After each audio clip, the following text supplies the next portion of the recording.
మద్యం మత్తు అనేటటువంటిది అదేదో మందు క్వాలిటీ మందు లేకపోతే ఇంకొక మందు ఉండదు. తాగితే మత్తే ఉంటుంది.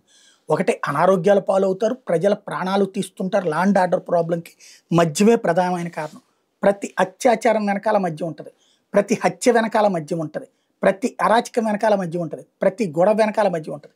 అందుకే మద్యాన్ని తగ్గించడం ప్రభుత్వాల బాధ్యత. కానీ తాగబోయించడం, ఎక్కువ తాగించడం, తాగడాన్ని కంట్రోల్ చేయడానికి తప్పుగా ప్రొజెక్ట్ చేయడం ఈ మధ్య కాలంలో ఆంధ్రాలో పెరిగిన పాపం ఇప్పుడు వెంటాడుతోంది. తాజాగా 200 రూపాయలు తిన్నటువంటి ఒక డ్రైవరు బిల్లు చెల్లించలేదని చెప్పి అడిగితే మందు కొట్టిన మత్తులో ఆ బిల్లు అడిగినటువంటి దాబా ఓనర్ని, అక్కడికి పాలు పోయడానికి వచ్చిన వ్యక్తిని తొక్కి చంపేయించినటువంటి సంఘటన ఇది. మద్యం మత్తులో ఉన్న ఓ డ్రైవర్ లారీతో ఢీకొట్టి ఇద్దరిని హతమార్చిన ఘటన శ్రీకాకుళం జిల్లా కంచిలి మండలం జలంతరకోట కూడల దగ్గర బుధవారం అర్ధరాత్రి చోటు చేసుకుంది.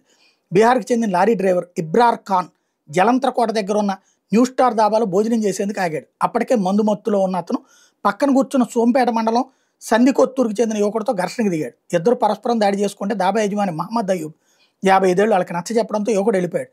ఆ తర్వాత డ్రైవర్ భోజనం ముగించుకుని లారీతో వెళ్ళిపోతుంటే 200 రూపాయలు బిల్లు చెల్లించమని అయ్యూబ్ అతన్ని అడిగాడు. పట్టించుకోకుండా వెళ్ళిపోతుంటే ఆపేందుకు ప్రయత్నించాడు. దీంతో ఇబ్రార్ ఖాన్ తన లారీతో ఢీకొట్టాడు అతన్ని. అదే సందర్భంలో దాబాకి పాలు పోసేందుకు మధుపురానికి చెందిన డొక్కర దండాసి 66 ఏళ్ళ ఆయన అక్కడికి డ్రైవర్ని ఆపేందుకు ప్రయత్నిస్తే అతని మీద నుంచినే లారీని పోనిచ్చాడు. దీంతో ఇద్దరు స్పాట్తోనే చచ్చిపోయారు. ఆ తర్వాత కూడా లారీ ఆపకుండా వెళ్ళిపోతుంటే స్థానికులు వాహనాల ద్వారా వెంబడించి 2 కిలోమీటర్ల దూరంలో డ్రైవర్ని పట్టుకున్నారు.